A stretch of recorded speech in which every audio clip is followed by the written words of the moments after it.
नमस्कार, मैं ब्रजकिशोर तिवारी।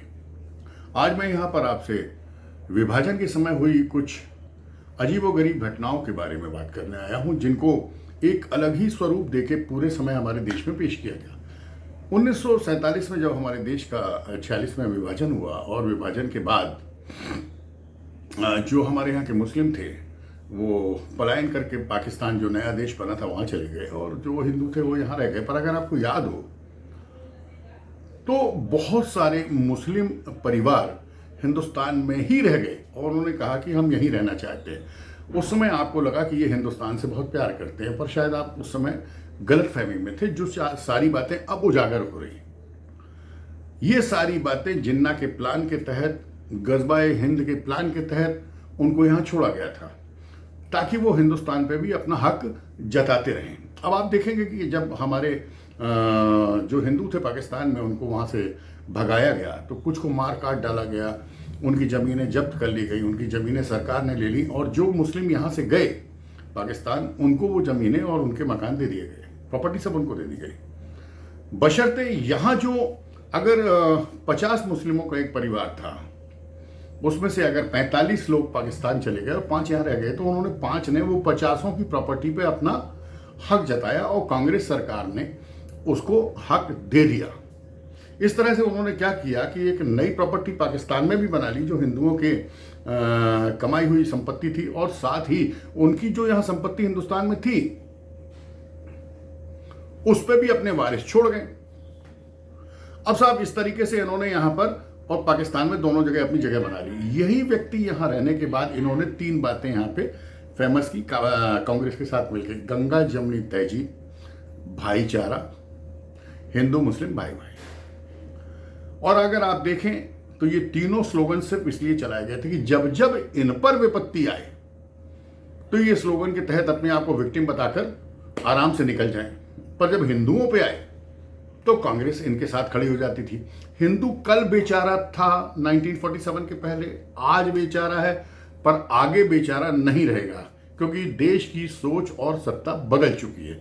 आप देखें तो मुस्लिमों ने अपनी प्रॉपर्टीज को बचाने के लिए और हिंदुओं की पुरातन प्रॉपर्टी पे कब्जा करने के लिए एक वक्फ बोर्ड का, वक्फ काउंसिल का वो किया, सृजन किया, जिसके तहत उन्होंने अपने जो बुजुर्ग और उनके जो माने धार्मिक प्रॉपर्टीज थी उन पर कब्जा किया।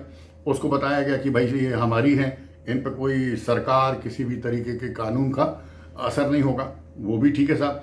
इसके बाद 1995 में तो गजब ही हो गया, जब मनमोहन सरकार ने वक्फ बोर्ड काउंसिल को बनाया और उसमें उनको असीमित अधिकार दे दिए। इस असीमित अधिकार के तहत ये किसी भी जमीन पर अपना हक बता सकते थे और अगर कोई ऑब्जेक्शन लेता था तो इनकी ही एक कमेटी थी जो डिसाइड करती थी। न्यायालय जाने की इनको जरूरत नहीं थी। यही चाह के अगर हिंदुओं का वहाँ कब्जा है या अगर वो उनका मालिकाना हक है तो वो कलेक्टर को आदेश दे देते थे और कलेक्टर को उनकी बात माननी पड़ती थी और उसके बाद कलेक्टर वहाँ से हिंदुओं को हटाकर ये सारी जमीन उनको दे देता था।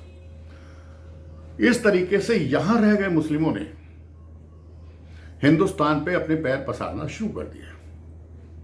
इनके लिए सबसे बड़ा हथियार था वक्फ बोर्ड।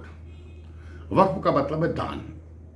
दान मतलब किसी व्यक्ति ने इनको दान किया और इस कमेटी ने वो दान अल्लाह को कर दिया। मतलब वो जमीन अब कोई ले ही नहीं सकता। अगर इसी तरीके से आप देखें तो पूरे हिंदुस्तान के अंदर तकरीबन 35% जमीन वक्फ बोर्ड के नाम पर मुस्लिमों ने कब्जा करके रखी है। कभी बोले कि साहब ये औरंगजेब साहब की थी, अकबर की थी, तो ये इनकी थी। ये जो 800 साल के आंकड़ाता थे, इन लुटेरों की प्रॉपर्टी को भी अपना बोलते हैं।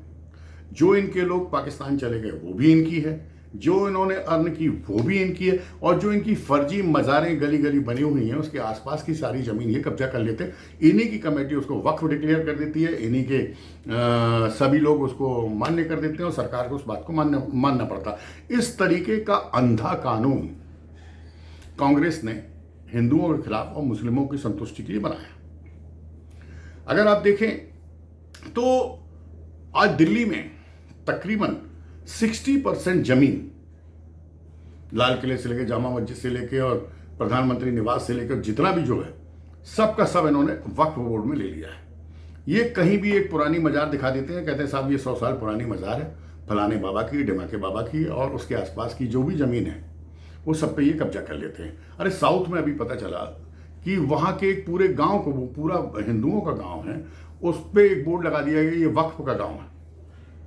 किसने उनको वक्फ किया, किसने उनको दान किया, इससे कोई लेना देना नहीं। उन्होंने डिक्लेयर किया, उन्हीं की कमेटी ने वेरीफाई करके ये बता दिया कि ये बिल्कुल सही निर्णय लिया गया। और साहब उस गांव में 2 मंदिर हैं बड़े बड़े हिंदुओं के, वो भी वक्फ बोर्ड की प्रॉपर्टी है। अब आप समझ सकते हैं कि 1947 में जो गजबाए हिंद का सपना देखा गया, उसको किस तरीके से विस्तारित किया गया। कुछ चले गए, कुछ छोड़ दिए गए, उनको काम दे दिया गया, फिर वक्फ बोर्ड बन गया, फिर हिंदू मुस्लिम भाईचारा ये वो सब करके फिर किस तरीके से जिहादी तैयार किए गए, किस तरीके से बॉर्डर और सीमा पे चारों तरफ से हिंदुस्तान को घेरने के लिए मदरसे बनाए गए। आप सोचिए कि अगर आज मोदी जी का जन्मदिन है, अगर ये व्यक्ति एक अवतार की तरह हमारे देश में नहीं आता, तो क्या इन देशद्रोहियों और गजबाए हिंद के माने सिपाहियों से हम लड़ पाते? आने वाले दिनों में ये आधे हिंदुस्तान को वक्फ बोर्ड की प्रॉपर्टी डिक्लेयर कर देते, क्योंकि भाई कहीं ना कहीं इनको मजार, ये मस्जिद, ये वो सब मिल ही जाती, क्योंकि 700-800 साल जब मुगलों ने यहाँ राज किया तो ये तो अपने बाप दादे मानते ना उनको। जबकि हिंदुस्तान में जितने भी बाहर से आए थे मुगल, वो सब के सब जा चुके हैं। एक परिवार है हैदराबाद में जो भीख मांग रहा है, जो एक्चुअल मुगल है। बाकी सब कन्वर्टेड हैं। हमारे ही हिंदुओं के बीच की जो छोटी जाति के लोग थे, या जो मजबूर थे, या जो करप्ट फैमिलियां थी, या जो मुस्लिमों के परिवारों में काम करते थे, ये सब कन्वर्ट होकर मुसलमान हो गए। और याद रखिए, जो वर्ण शंकर होता है वो बहुत खतरनाक होता है। जिसकी खानदानी परंपरा चली आती है वो तो अपने गुणों के अनुसार काम करते हैं, पर जो वर्ण शंकर होते हैं, जो कन्वर्टेड होते हैं, वो बहुत ही खतरनाक होते हैं। खतरनाक इन द सेंस ये नहीं है कि कोई आपके देश के लिए खतरनाक है, पर हाँ, इनकी योजनाएं और इनके षड्यंत्र खतरनाक होते हैं। ये तो भला हो ऊपर वाले का कि नरेंद्र मोदी जैसे व्यक्ति को भेजा जो कि देश हित में आरएसएस की भी अवहेलना कर देता है। आरएसएस की भी कई जगह तुष्टिकरण की नीतियां हैं, पर मोदी जी और शायद योगी जी को भी कह सकते हैं, ये उनकी तुष्टिकरण की नीतियों में नहीं बसते। इनको सिर्फ राष्ट्र दिखता है। उनको बहुत अच्छे से मालूम है कि देश को कहां कहां से इन लोगों ने खतरा पैदा किया। उन खतरों को उखाड़ उखाड़ के फेंकना ही उनका काम है।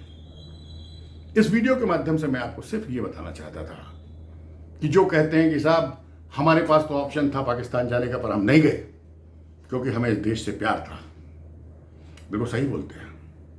उनके पास ऑप्शन था पर वो नहीं गए, पर एक योजना के तहत नहीं गए।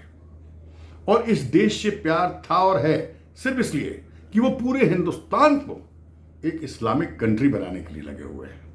अगर आप देखेंगे कि साहब यहाँ आप बोलते हैं कि मुसलमानों में कम पढ़े लिखे हैं, इनको डॉक्टर इंजीनियर बनना चाहिए, तो आप देख लीजिए कि यहाँ अगर आदमी डॉक्टर बन जाए, इंजीनियर बन जाए, साइंटिस्ट बन जाए, पर वो अपनी सारी पढ़ाई गजबाए हिंद के लिए लगा देता है। वो हिंदुस्तान को तोड़ने, हिंदुओं को तोड़ने, इन सब के लगा देता है। आपको बहुत अच्छे से मालूम है कि अरे भाई आंखों से दिख रहा है कि जो ज्ञानवापी मंदिर है उसके अंदर नमाज पढ़ी जा रही, शंकर जी बैठे हुए हैं, चारों तरफ की दीवारें मंदिर की है, ऊपर सब कुछ मंदिर है, उसके बावजूद गजब की डेयरिंग है इनकी। 14, 18 टॉप के वकील सुप्रीम कोर्ट में खड़े कर देते हैं और मानते ही नहीं साहब ये तो हमारी मस्जिद है। यही कृष्ण जन्मभूमि का इन्हें हाल किया, यही उन्होंने अयोध्या का किया था। आखिरी में फिर मैं नरेंद्र मोदी जी के आज जन्मदिन पर उन्हें लाखों लाख बधाइयां देता हूं कि राम कृष्ण के बाद, गौतम बुद्ध, महावीर के बाद, कई बड़े अवतारों के बाद इस कलयुग में वो एक अवतार के रूप में आए, जिन्होंने देश के दुख को समझा और देश के लुटेरों को पहचाना और उनको नेस्त नाबूद करने के लिए लगातार लगे। ना उन्हें अपने समय की चिंता, ना परिवार की चिंता, ना अपनी जान की चिंता, सिर्फ इन लोगों को बेनकाब करने की चिंता है। और मुझे विश्वास है कि अगले 5 साल में जब वो पुनः जीतेंगे, इन सारी शक्तियों को हम पस्त कर देंगे। देश फिर से मजबूत होकर खड़ा होगा। तो आप ये मत सोचिएगा साहब कि इन्हें हिंदुस्तान से इसलिए प्यार है क्योंकि हिंदुस्तान बहुत अच्छा है। नहीं, ये पूरे हिंदुस्तान को अपने कस्बा-ए हिंद के सपने में कन्वर्ट करना चाहते हैं। सतर्क रहिए, अलर्ट रहिए, चैतन्य रहिए। आप सबकी देश को जरूरत है इन गद्दारों से बचने के लिए। नमस्कार। और आखिरी में पुनः Narendra Modi ji, thank you very much, happy birthday.